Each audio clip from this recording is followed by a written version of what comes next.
Salut tout le monde! Je suis ravie de vous retrouver pour une nouvelle vidéo. Aujourd'hui j'avais envie de vous parler d'un challenge auquel je participe cet été. Voilà, je vais l'aborder dans quelques secondes. Avant je voulais juste m'excuser de l'absence que j'ai eue ces dernières semaines. J'ai juste pas eu le temps de tourner des vidéos par rapport au travail, par rapport au fait que j'avais beaucoup de choses à faire après le travail. Et en même temps on a changé la disposition de la chambre, on a acheté des nouveaux meubles, etc. Donc il fallait également le temps de peaufiner tout ça. En tout cas je suis ravie de vous retrouver pour une vidéo aujourd'hui. On est vendredi, il est 22h. Je vais vous présenter le challenge de l'été fantastique. Donc c'est un challenge qui se déroule du 21 juin au 21 septembre. Il est organisé par Tari du blog I Read Therefore I Am. Et le principe c'est de partir en vacances via nos livres de fantasy. Donc c'est vraiment réservé aux amateurs de fantasy. Il y a certains critères qu'il faut respecter, sachant qu'on peut utiliser un livre pour plusieurs critères, et on attaque de suite.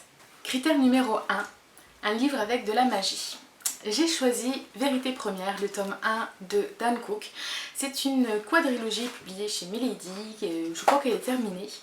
Et j'ai choisi ce livre puisqu'il rejoint un autre challenge que je vous présenterai dans une prochaine vidéo que je réalise avec mon amie Gilwen. Alors, Vérité Première, de quoi ça parle? Ça raconte l'histoire d'Alyssa, qui est une jeune fille qui ne croit pas du tout à la magie malgré les histoires que son père lui raconte sur une forteresse mystérieuse et sur des maîtres énigmatiques. À la mort de son père, sa mère est persuadée qu'Alyssa détient les pouvoirs magiques de son père et l'envoie, malgré sa réticence, rejoindre cette forteresse mystérieuse. Sur le chemin, Alyssa va rencontrer un musicien ambulant apparemment qui aura une carte très importante pour la jeune femme. Et voilà, à mon avis c'est un tome introductif, une quête initiatique. J'ai vu des avis assez mitigés sur internet sans rentrer dans le détail, j'ai juste regardé un petit peu les notes. Je sais que mon amie Virginie l'avait lu également il y a plusieurs mois de ça, qu'elle n'avait pas du tout aimé. En même temps, elle aime pas trop la fantasy, donc voilà, mais j'espère en tout cas que je passerai un bon moment. En point numéro 2, il faut terminer une saga, et pour ce critère, j'ai choisi de terminer Souvenir perdu, le tome 3 de Samantha Bailly, donc qui s'intitule Pluie, qui est édité chez Syros. Il rejoint également le challenge que je vous présenterai dans l'autre vidéo. C'est un livre très petit qui est écrit relativement gros, donc je pense qu'il va vraiment me durer que quelques heures. Ce sera vraiment pratique sur la plage. Je ne sais pas si ça vaut la peine que je vous en reparle puisque je l'ai déjà présenté dans plusieurs vidéos. Donc en gros c'est juste les aventures de trois adolescents qui vont se rencontrer et qui vont réussir à quitter l'île d'Anfénia malgré la protection de l'île par un léviathan, et ils vont découvrir la terre d'à côté et certains mystères qui s'y trament. Critère numéro 3, lire un roman avec des dragons. Alors j'ai longuement hésité, je voulais prendre La Cité des Anciens de Robin Hobb, mais n'importe comment je le lirai en cours d'année. Donc j'ai décidé de prendre un livre qui est dans ma pile à lire depuis au moins 4 ans. Il s'agit de Terre et Mer, les contes donc de Terre et Mer par Ursula Le Guin, publié chez Le Livre de Poche. C'est donc, comme c'est indiqué, c'est le livre qui a inspiré Les Contes de Terre et Mer, réalisé par Miyazaki, donc qui est très connu pour les studios Ghibli. Je n'ai pas vu cette adaptation, je préfère la lire d'abord, et en fait j'ai lu le résumé. Il s'agit de 3 nouvelles. Voilà, ce volume réunit les 3 premiers livres, donc Le Sorcier de Terre et Mer, Des Tombeaux d'Atuan et L'Ultime Rivage. Donc j'ai vu des avis assez positifs et j'ai hâte d'en faire le mien. Et en fait c'est vrai que quand je l'avais acheté, je pensais que c'était vraiment un tome, une saga, mais je pensais pas que c'était des nouvelles différentes. Donc je suis plutôt ravie parce que je me dis que je pourrais toujours en lire une, faire une pause pour lire autre chose entre deux. Ça va être très agréable à découvrir. Pour le point numéro 4, il faut lire un roman d'un auteur de la même nationalité que soi. Donc j'ai choisi un livre que j'ai aussi depuis à peu près 2 ans, Chien du Home, suivi de Mordre le Bouclier par Justine Niogret. Pour Chien du Home, Justine Niogret a remporté 2 prix. Le premier, il s'agit de celui des Imaginales en 2010, et le second, le Grand Prix de l'Imaginaire dans la même année en 2010. Mordre le Bouclier a également reçu 2 prix en 2012, donc le prix des Utopiales européens et le prix Elbakin du meilleur roman de fantasy. Donc c'est assez prometteur, surtout Elbakin, c'est vraiment un site sur lequel on peut prendre référence pour les livres de fantasy parce qu'ils sont vraiment calés. Alors de quoi ça parle? La 4e de couverture est assez concise, elle en dit pas trop, mais je vais vous dire la première phrase qui m'a vraiment attirée. On l'appelle Chien du Home parce qu'elle n'a plus ni nom ni passé, juste une hache ornée de serpents à qui elle a confié sa vie. Donc voilà, ça se passe dans un univers moyenâgeux où il y a la guerre, où il n'y a vraiment pas de pitié pour les gens, et il y a cette femme qui va tenter de redécouvrir son identité. En critère numéro 5, il faut lire un tome unique. Donc pour cela, j'ai choisi Porcelaine de Estelle Faye aux éditions des Moutons Électriques, donc dans la collection La Bibliothèque Voltaïque. Donc c'est un livre que j'ai acquis aux Imaginales de cette année, je n'avais pas envie de le laisser trop longtemps dans ma pile à lire. C'est un conte chinois dans lequel on va suivre l'histoire d'un comédien errant qui va vivre un parcours initiatique, qui va rencontrer de nombreuses personnes, qui va rencontrer la femme qu'il aimera, ainsi qu'une ennemie apparemment, une fée jalouse et manipulatrice. Et en fait on va suivre leur histoire pendant 15 siècles, donc c'est énorme, c'est un livre, je n'ai entendu que du positif. Donc j'ai vraiment hâte aussi d'en faire mon avis, de le lire, de découvrir ce conte chinois. J'espère que ça va me dépayser et que ça remplira bien son rôle de me faire un petit peu rêver et de me faire découvrir les histoires de ce continent. Pour le point numéro 6, il faut prendre comme critère de la dark fantasy. Donc en fait j'avais pour idée de lire Cytheriae, donc le tome 2 de l'Archipel des Numinés par Charlotte Bousquet. Mais en fait je trouve que j'ai déjà pas mal de livres, notamment des livres assez épais. Du coup je vais prendre l'option qui est de choisir un livre pour plusieurs critères, et je garde Chien du Haune pour la dark fantasy parce que ça a vraiment l'air de compléter ce critère également. Je m'excuse pour les répétitions du mot critère. Point numéro 7, un roman qui est ou qui va être adapté à l'écran. Alors j'ai eu un petit peu de mal parce qu'au niveau de la fantasy, j'ai pas trop de romans que je n'ai pas lus adapté. Donc du coup je suis partie sur une relecture. J'hésitais entre l'histoire sans fin de Michael Ende ou Bilbo le Hobbit de Tolkien, et du coup j'ai choisi Bilbo tout simplement parce qu'il est plus petit, que je l'ai lu il y a plus de 10 ans. J'avais envie de me faire Bilbo parce que j'avais un très bon souvenir de quand je l'avais lu et j'espère repasser un très bon moment.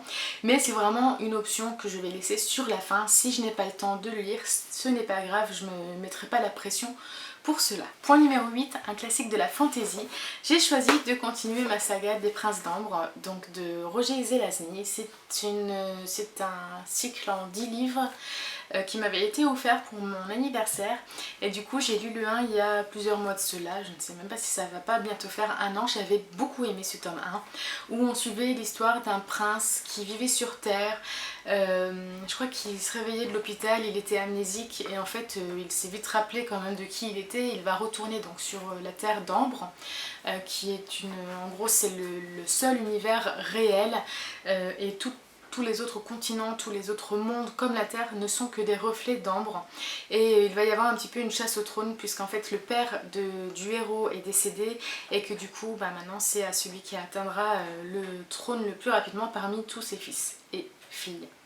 Donc c'était assez intéressant, j'avais vraiment beaucoup aimé l'univers que j'avais trouvé très original, et je me rappelle que j'avais lu le tome 1 très très vite et tous les tomes sont composés du même nombre de pages, donc à peu près 250 de mémoire. Et pour information, j'ai lu à sortie la première intégrale, donc qui comporte les 5 premiers tomes du cycle des Princes d'Ambre, si cela vous intéresse. En point numéro 9, je dois lire un roman publié en 2015, et pour cela j'ai choisi Coup d'état de Valérie Simon. Et je peux vous dire que je l'ai déjà lu et que j'ai adoré, et je vous en reparle très bientôt sur ma chaîne. Mais c'est de la fantaisie qu'il faut lire. Valérie Simon a vraiment un très grand talent.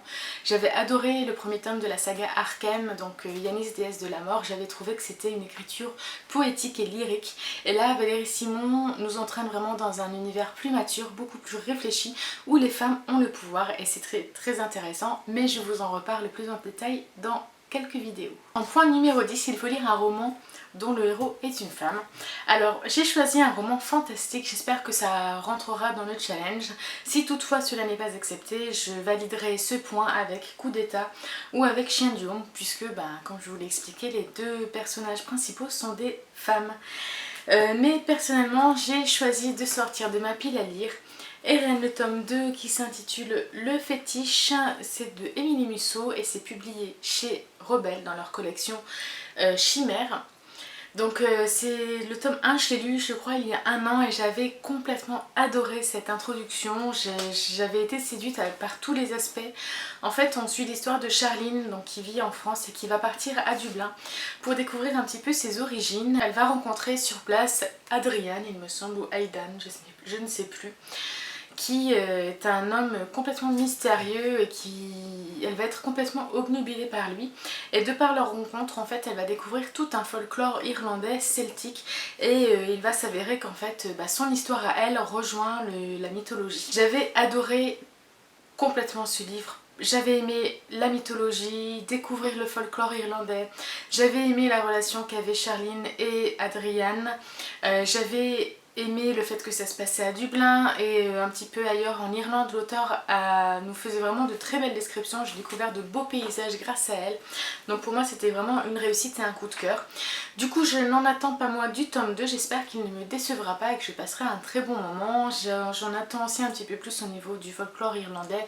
Et voilà, j'espère qu'on ira un peu plus dans la mythologie.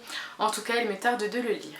En critère numéro 11, il faut lire un livre en VO, donc j'ai décidé de relever le défi en prenant un livre en anglais, mais vous pouvez tout de même prendre un livre en français, en belge, en suisse, selon votre langue, votre nationalité tout simplement.